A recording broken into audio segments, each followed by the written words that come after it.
Hey guys, welcome back to Pop Culture with Pat. Today we're going to be talking about The Invisible Man.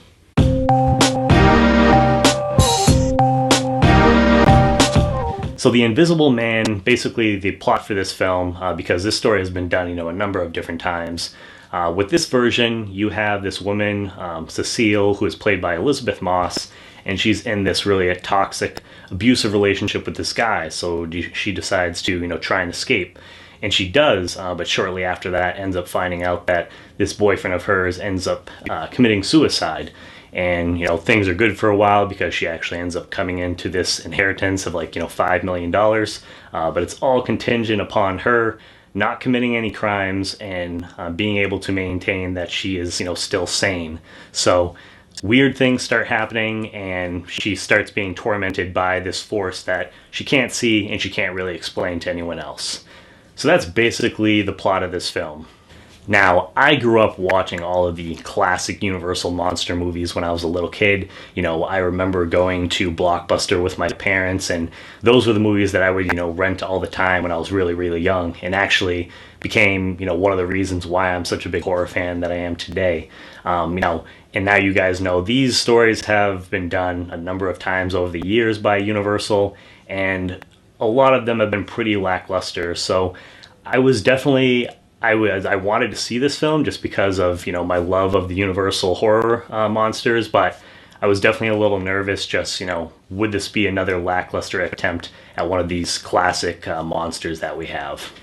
Now we'll go ahead and get right into the things that I really like about this film. First off, we'll start with Leigh Whannell. So he is the director and writer of this film, and I thought that he did a fantastic job of bringing this, classic tale from started, it was like in the 1800s. It was a book, ended up being, a movie with the Universal Monster series, and it's been done a number of different times, but I thought that he did a great job of bringing it into this modern era. I thought all of the characters were really well written, and I thought just the directing was fantastic. There was some shots throughout the film where he would, it'd be focused on, Elisabeth Moss character or someone, and then it would slowly pan to this other corner of the room, and it would just sit there for a couple, seconds or whatever, and you're like, okay, I know the Invisible Man or something is there, something's gonna happen. So with that, I thought he did a really good job of creating tension, and he pretty much did that throughout, right from the beginning of the movie when she is fleeing, her boyfriend at the time, and throughout the rest of the film. I really didn't feel like he let up at all. So, and I was not expecting this. I don't know, this movie, I wasn't expecting it, I guess, to be as tense and, as much of a thriller as I thought it ended up, turning out to be. So, and I really enjoyed that. But, those shots were really cool.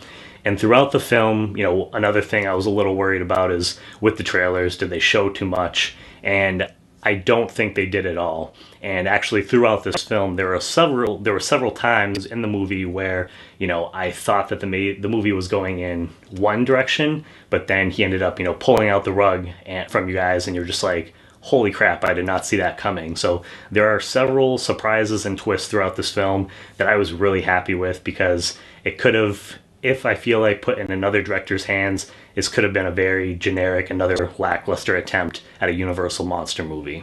Elisabeth Moss. So she is the main focus of this film. This whole story is pretty much told from her perspective. So if you didn't have a good actor for this role, this movie really could have been pretty crappy. But luckily, she gave an awesome performance with Cecile. I thought that, she had a great character arc throughout the film too. So when we first meet her, she's really kind of, weak and kind of broken down because of all of this abuse and stuff that she's been through with this boyfriend of hers. But throughout the film, and by the time we get to the end, she really kind of takes her life in her own hands. And she really kind of has to, because of what has happened throughout the film, because you feel bad for her, because how, you imagine yourself in that situation, and who would really believe you that there's an invisible person stalking you and doing all these different things? Everyone would probably think you're insane. So I thought that, it was a great character arc, taking her from where she went and ended up at the end of the movie. I was really satisfied with that. She was excellent, just portraying that this person that was really broken and afraid to even go out of a house because she was afraid that this guy could show up somewhere. So she was great, especially having to act against, nothing, or I assume like a tennis ball or something, because where this person's invisible, she's just kicking, fighting someone that you can't see. So she gave an excellent performance, and I think obviously she's definitely a standout in this film. But not only just her character, I thought that everyone else that was in here as well really did a good job. So you had her sister was in the film, and then you had sister's friend, and then his daughter. They definitely didn't have as much screen time throughout the film, but I thought that when they were on screen, they were really likable and enjoyable characters. So when certain things happened throughout the movie, you really care about what is happening to these characters. And one of them in particular, I was really shocked. I did not see that, and that's one of the twists I was talking about. So did not see that coming, but I won't go into details because I want you guys to experience that for yourselves. Like I said, guys, I thought this movie was a lot more tense than I was expecting it to be. Pretty much right from the get-go, when she's leaving, her boyfriend, the film starts off tense right there, and it doesn't really let up throughout the rest of the movie. So I thought did a great job with that. I was on the edge of my seat. I was with my fiance, and I was actually surprised she ended up coming to this movie because she's not really a big horror fan, but she really enjoyed it. It was the edge of your seat thriller, so it wasn't really like a true horror movie, but it was like more of like a horror thriller. But you were on the edge of your seat. The theater was packed, and you can just kind of looking around a couple times when certain scenes happened. You could see people kind of just like sitting there back, like in their seats, like, oh my god. So I thought that Lee Winnell, the cast, they did a great job with this. As far as like there is some scares throughout the movie. Like I said, this was very tense. There is definitely some jump scares, but it's not those cheap kind of jump scares that you get in kind of your typical PG-13 crappy like horror films that we get, January and every once in a while throughout the rest of the year.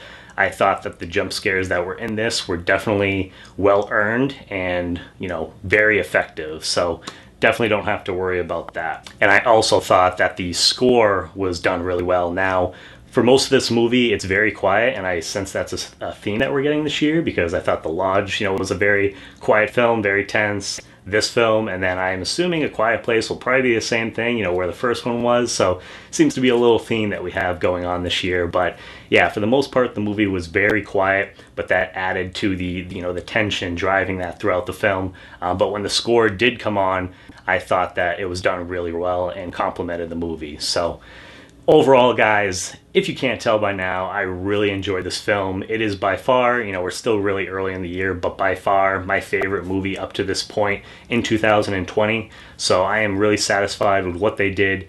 I can't wait to check out more of Leigh Whannell's projects. And actually, I have never seen, or I've yet to see, Upgrade, so I really need to go check that out now. So overall, guys, I'm going to give this movie a 9 out of 10. I really enjoyed it. But yeah, let me know what you guys thought of the film down below in the comments.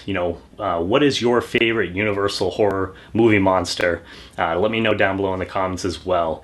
And if you guys are new to the channel, please make sure to hit that subscribe button and the bell button next to it. That's where you get notifications for all my new videos. I definitely got some really exciting stuff coming your way, guys, so keep an eye out for that. And as always, make sure to check back for more Pop Culture with Pat.